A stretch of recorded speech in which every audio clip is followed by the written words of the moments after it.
Hello and welcome to SPMIS Academy. Today we'll analyze important newspaper articles of 16th March 2023. Please note you can download the PDF version of today's newspaper analysis by clicking the link given in the comment section.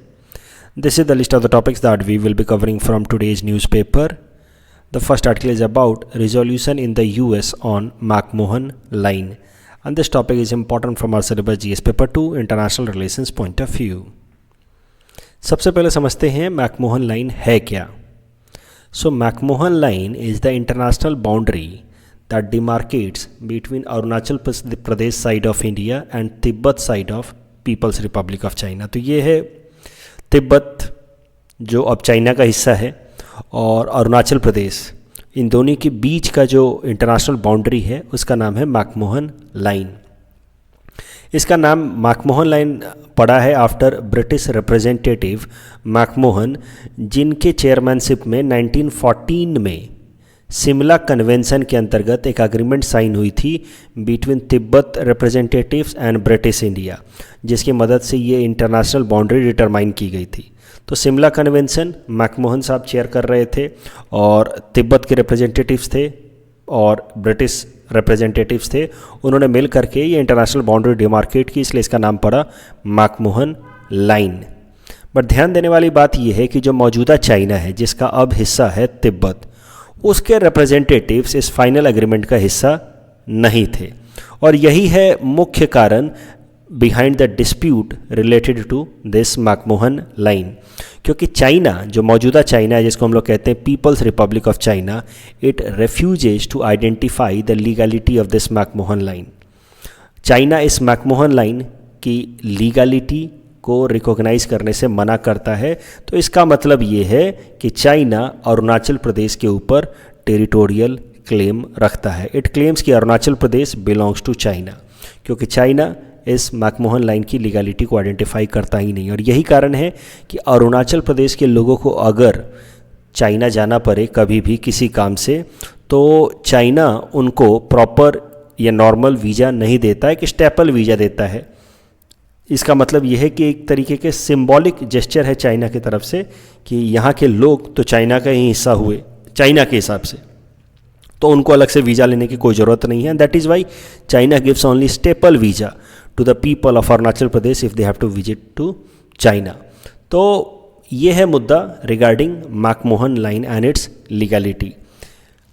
अभी हमने देखा भी why China does not identify legality of McMahon line. मैंने आपको बताया कि जो Shimla conference हुआ था 1914 में, that legitimise this McMahon line, उसमें तिब्बत उस टाइम तक 1914 तक Tibet was an autonomous region. It was not under sovereign control of China. वो जब पीपल्स रिपब्लिक ऑफ चाइना बना 1949 में, उसके बाद 1950s में as a result of series of invasion और forceful acquisition, Tibet became part of China. और इंडिया ने आइडेंटिफाई किया that Tibet is part of China in Panchsheel agreement in 1954. तो इंडिया ने भी कंसीड कर दिया 1954 में कि Tibet is part of China. लेकिन 1914 में जब ये एग्रीमेंट साइन हुआ था मैकमोहन लाइन से रिलेटेड, उस टाइम में Tibet was an autonomous region. ये है तिब्बत, एक ऑटोनोमस रीजन हुआ करता था. It was not under sovereign control of China. उस टाइम में जब कॉन्फ्रेंस बुलाई गई थी ब्रिटिशर्स द्वारा, तो उसमें तिब्बत के रिप्रेजेंटेटिव्स आए थे. ब्रिटिश रिप्रेजेंटेटिव तो थे ही, हेडेड बाय मैकमोहन, और चाइनीज़ रिप्रेजेंटेटिव्स भी थे. बट जब फाइनल एग्रीमेंट साइन हो रहा था, उस वक्त the Chinese representatives pulled out of the conference because of the differences over the text of the final document or the final conference, and that is why Chinese representatives ने तो sign किया नहीं इस फाइनल एग्रीमेंट के ऊपर. and that is why China considers McMahon line as illegal and it claims territorial sovereignty over entire Arunachal Pradesh. अब इसी से रिलेटेड ये करंट न्यूज़ है. यूएस के अंदर उनके सीनेट में, यानी कि उनके अपर हाउस में, एक रिजोल्यूशन पास किया गया है दैट सेज कि Arunachal Pradesh is integral part of China. Means this resolution identifies the legality of McMahon line. ये जो बिल है या रेजोल्यूशन है that has been passed by 2 senior members of US senate and from both parties, the both main parties, Democrat and Republican, दोनों से एक members ने मिल करके इस बिल को इंट्रोड्यूस किया है, पास करा है. इसका मतलब ये है कि सेनेट के अंदर पूरा सपोर्ट है इस आइडिया को. सेनेट के तरफ से या यूएस की तरफ से आप कह सकते हैं पूरा सपोर्ट है इंडिया को against China as far as McMahon line dispute is concern. तो दिस रिजोल्यूशन रीड्स कि it is necessary to stand by America's strategic partner. So India is America's strategic partner, and this resolution says that it is necessary to stand by America's strategic partner, especially India, against the threat posed by China. इस topic के basis पे prelims practice question हमने आपको दे रखा है. Please attempt this question and you can submit the answer in the comment section. The next article is about smart city mission, and this topic is important from our syllabus GS paper 2 governance point of view. Smart city mission ये भारत सरकार का एक initiative है run by ministry of housing and urban affairs. इसके अंतर्गत हमारे देश के 100 या 100 सिटीज़ को सेलेक्ट किया गया है to make them smart. Cities को स्मार्ट बनाने का क्या मतलब है? उसका मतलब है कि वहाँ के बेसिक इंफ्रास्ट्रक्चर को इम्प्रूव किया जाए ताकि वहाँ पे रहने वाले जो लोग हैं उनकी क्वालिटी ऑफ लाइफ और ज़्यादा डिसेंट हो सके. At the same time environmental जो प्रोटेक्शन है उसको और ज़्यादा स्ट्रॉन्ग बनाया जाए. रेट्रोफिटिंग की जाए, मतलब जो भी चीज़ें ख़राब हैं जैसे सीवर सिस्टम ख़राब है, ड्रिंकिंग वाटर सप्लाई ख़राब है, तो उसमें रेट्रोफिटिंग करके कुछ बेहतर चीज़ें की जाए ताकि लोगों को स्मार्ट सॉल्यूशंस प्रोवाइड कराए जा सके for day to day life. And उसमें IT connectivity, e governance, efficient urban mobility, transport system, affordable housing, everything would be the part of smart city mission. तो हमारे देश के 100 शहरों को स्मार्ट सिटी बनाया जाना था अंडर स्मार्ट सिटी मिशन. ये जो स्कीम है इसको लॉन्च किया गया था 25 जून 2015 को by our prime minister Narendra Modi ji. 2016 से लेकर के 2018 तक धीरे धीरे करके 5 फेजेज में 100 सिटीज़ को आइडेंटिफाई किया गया जिनको स्मार्ट सिटी बनाया जाना था. ये हैं वो 100 सिटीज़ इस मैप पे दिखाया गया. अगर नॉर्थ ईस्ट की बात की जाए तो इंपॉर्टेंट सिटीज़ हैं जिनको स्मार्ट सिटी बनाया जाना है. असम से गुवाहाटी है जिसको स्मार्ट सिटी बनाया जाना है अंडर स्मार्ट सिटी मिशन. अभी प्रॉब्लम ये है कि स्मार्ट सिटी मिशन का डेडलाइन नज़दीक आ रहा है. जून 23 this years June will be the deadline for completing smart cities mission. और अगर बात की जाए प्रोग्रेस की तो यहाँ पे पूरा का पूरा प्रोग्रेस रिपोर्ट है स्मार्ट सिटी मिशन का. जून 23 का डेडलाइन है. 100 number of cities we are selected. Out of these 100 only 57 cities, less than 50%, in 57 cities less than 50% of the work has been completed. 57 ऐसे सिटीज़ हैं जहाँ पे 50% से भी कम टारगेटेड काम हुआ है. Out of 7,902 projects that were to be completed overall under smart city mission, only 4,436 projects have been completed.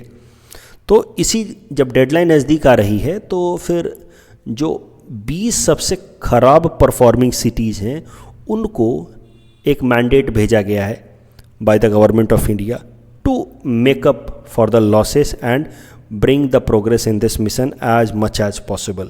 These cities have been instructed and offered guidance to complete the projects within stipulated time frame. अगर बात की जाए Guwahati city की तो ये report है Guwahati plus का. आप देखिए out of 16 projects that were identified under smart city mission सिर्फ 2 ही कंप्लीट हुए हैं.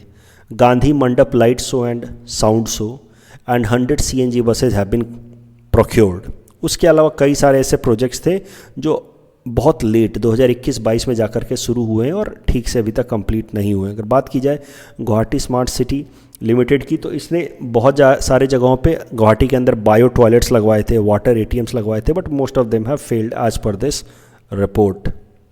The next article is about Bhutan graduated from LDC status, least developed country status. This topic is important from our syllabus GS paper 3 Indian economy point of view.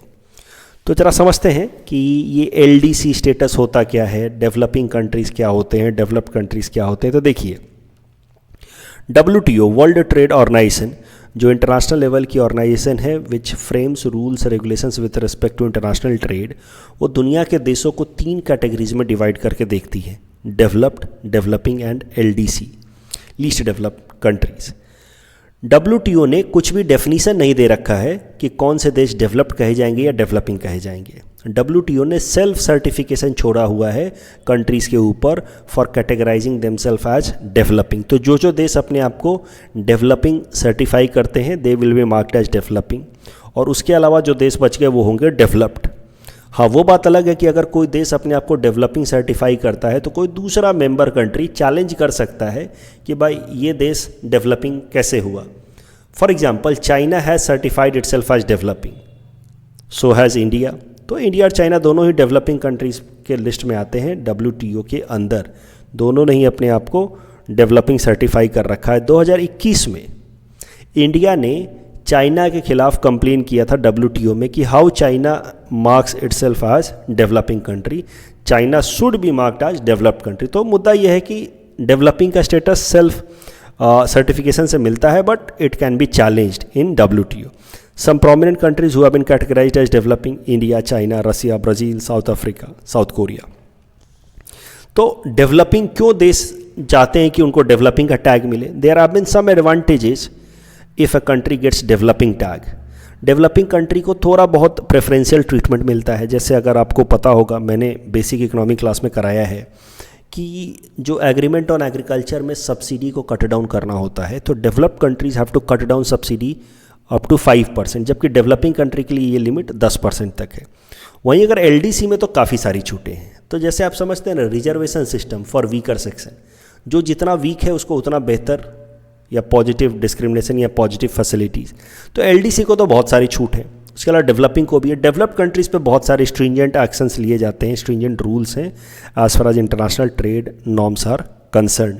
तो इसीलिए ज़्यादातर देश developing अपने आप को सर्टिफाई करना चाहते हैं, क्योंकि LDC होने के लिए तो अलग से क्राइटेरिया है। तो मैंने जो बात अभी तक बताई उसको मैं समराइज कर देता हूँ।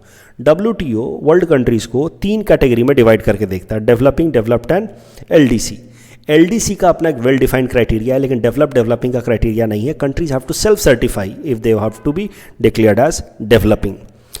WTO recognizes LDCs as those countries who have been designated LDC by United Nations. तो United Nations के हिसाब से जो देश LDC हैं, लीस्ट डेवलप्ड कंट्रीज, WTO उन्हीं देशों को LDC की तरह आइडेंटिफाई करता है। मतलब वैसे तो यूनाइटेड नेशंस और WTO का सीधा कोई रिलेशन नहीं है, लेकिन WTO उन्हीं देशों को LDC मानता है जिन देशों को यूनाइटेड नेशंस ने कैटेगराइज किया है as LDC, right. Otherwise there is no direct relation between WTO and United Nation, but 46 countries have been designated as LDC by United Nations. Out of those 46 countries, 35 are member of WTO, and these 35 are considered as LDC in WTO as well. Over a period of time, countries graduate out of LDC group. तो धीरे धीरे economic status improve होने लगता है और countries LDC category से graduate out कर जाते हैं, मतलब मूव आउट कर जाते हैं। क्या क्राइटेरिया देखी जाती है LDC कैटेगराइजेशन के लिए? तो GNI, gross national income per capita.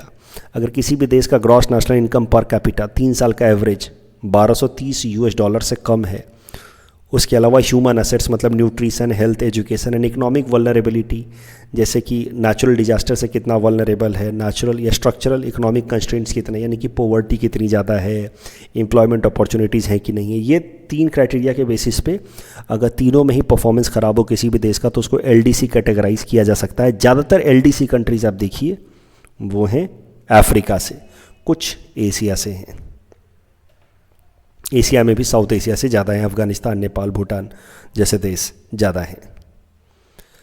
अभी अगर कोई भी देश इन तीनों क्राइटेरिया में अच्छा परफॉर्म करने लगता है over a period of time, in तीनों क्राइटेरियाज पे अगर उसकी परफॉर्मेंस इंप्रूव होती है तो दैट कंट्री में migrate out of LDC categorization, ठीक है। तो LDC कैटेगराइजेशन का क्या फ़ायदा है? LDC कैटेगराइजेशन का फ़ायदा है कि आपको सस्ते दामों पे मतलब आप ट्रेड कर सकते हैं। हर एक देश जो है आपको एक्सेसिबिलिटी देगा अपने अपने कंट्री के अंदर as far as your exports are concern. तो जो LDC में होते हैं ना, उनके एक्सपोर्ट्स पे कोई ख़ास रिस्ट्रिक्शन नहीं होता है, और यही कारण है कि बांग्लादेश को अभी या वियतनाम जैसे देशों को हमारे ऊपर ट्रेड एडवांटेज मिला हुआ है। वियतनाम हैज़ तो माइग्रेटेड आउट, बट अगर बांग्लादेश की बात की जाए तो Bangladesh will remain part of LDC till 2026। अभी आज के डेट में इंडियन एक्सपोर्टर्स, अगर बांग्लादेश और इंडिया की बात की जाए तो दोनों ही देश टेक्सटाइल एक्सपोर्ट में काफ़ी अच्छे हैं, अपैरल एक्सपोर्ट्स में काफ़ी अच्छे हैं, लेकिन इंडिया एक डेवलपिंग कंट्री है जबकि बांग्लादेश LDC में है अभी भी.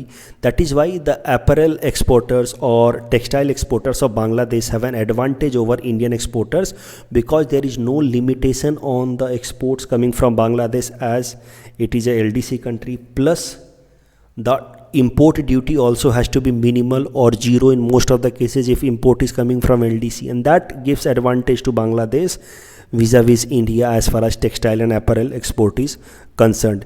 तो एक बार अगर कोई देश LDC से मूव आउट कर जाता है, if a country graduates from LDC, तो वो देश डेवलपिंग कहा जाएगा. तो डेवलपिंग होने के भी अपने फ़ायदे हैं. That country will have better credit rating and will get more FDI inflow. But challenges ये है कि पहले जो उसको एक्सपोर्ट में बेनिफिट मिल रहा था वो सब बेनिफिट चला जाएगा. अब करंट कॉन्टेक्स्ट पे आते हैं. देखिए, हर 3 साल पे रिव्यू होता है कि कौन कौन से देश को LDC कैटेगराइजेशन से बाहर भेजना है.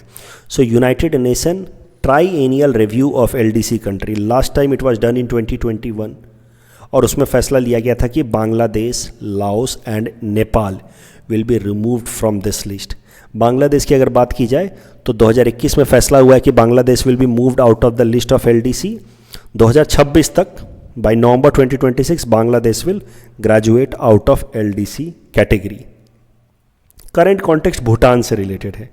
Bhutan was included in the LDC list in 1971. Since then, Bhutan has made remarkable progress in socio-economic metrics. 2015 में फैसला लिया गया था कि भूटान को माइग्रेट आउट किया जाएगा, बट 2018 में इट वॉज फाइनलाइज्ड कि Bhutan will be migrated out of LDC. हम क्यों पढ़ रहे हैं अभी भूटान के बारे में, जब फैसला 2018 वाले रिव्यू में हो गया था तब. देखिए, जब भी फैसला लिया जाता है कि इस एक देश को हम लोग LDC लिस्ट से बाहर भेजेंगे, LDC से बाहर वो ग्रेजुएट आउट करेगा, तो लगभग उसके 5 साल बाद वो एक्चुअल में LDC लिस्ट से बाहर जाता है. जैसे बांग्लादेश के लिए 2021 में फैसला हुआ, Bangladesh will migrate out of LDC list in 2026. Similarly Bhutan के लिए फैसला हुआ 2018 में. Now in 2023 Bhutan will actually migrate out of LDC list. LDC group से रिलेटेड एक और करंट न्यूज़ है, छोटा सा न्यूज़, इसलिए इसको साथ में ही देख लेते हैं. The 5th United nation conference on LDC, जिसको शॉर्ट में कहें LDC 5, was recently concluded in Qatar.